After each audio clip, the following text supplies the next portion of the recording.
చెప్పుడు మాటలు మందర చెప్పి రాముడిని 14 ఏళ్లు మాత్రమే వనవాసానికి ఎందుకు పంపింది? రామాయణంలో మందర పాత్ర అతి కీలకమైనది. ఇప్పటికీ చెప్పుడు మాటలు ఎవరు చెప్పినా వెంటనే వారిని మందరతో పోలుస్తారు. శ్రీరాముడి పట్టాభిషేకాన్ని ఆపి వనవాసానికి పంపించింది. రామాయణంలో ముఖ్యమైన ఘట్టానికి కారణమైన వ్యక్తి మందర. ఎక్కడ పుట్టిందో ఎక్కడ పెరిగిందో ఎవరికీ తెలియదు. కానీ కైకేయి పుట్టింటి నుంచి ఆమెతో పాటు దాసిగా అయోధ్యలో దశరథుడి ఇంట అడుగుపెట్టింది. నిజానికి రామాయణంలో మందర ఒక చిన్న పాత్ర. కానీ రామాయణ కావ్యాన్ని మలుపు తిప్పిన పాత్రగా మిక్కిలి ప్రసిద్ధి చెందింది. నిజానికి రాముడికి పట్టాభిషేకం జరిగితే రామాయణం ఎంతో కాలం సాగేది కాదు.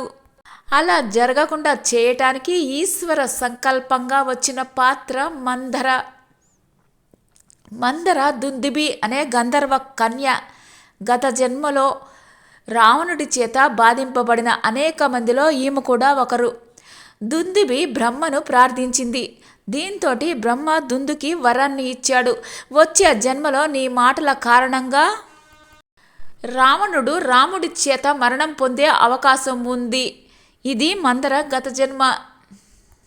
మందర కైకేయికి పుట్టిన సమయం నుంచి దాసిగా ఉంది. అందుకే కైకేయి వివాహం జరిగిన తరువాత కూడా మందర కైకేయితో దాసిగా దశరథుడి ఇంటికి వచ్చింది.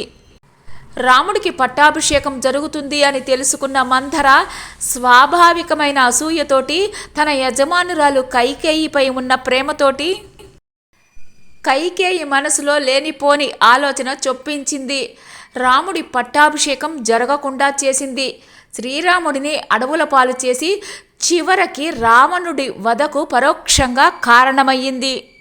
కైకతో మిక్కిలి చనువుగా ఉంటూ కైకకు అవసరం వచ్చినప్పుడు సలహాలను ఇస్తూ తన మాటను నెగ్గించుకునే స్థాయికి పెరిగింది.